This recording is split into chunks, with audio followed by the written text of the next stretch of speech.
Integridad ng Senado dapat na maibalik at magsisimula ito sa pagpapalit ng Senate President.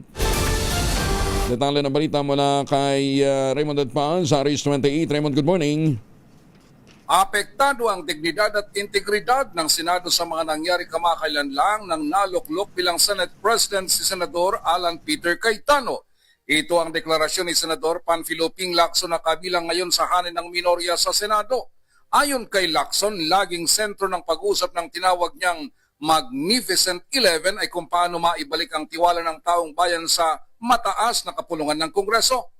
Nagkakasundo silang 11 na malaking hakbang para sa pagbabalik ng integridad at dignidad ng Senado ay ang pagpapalit ng Senate President.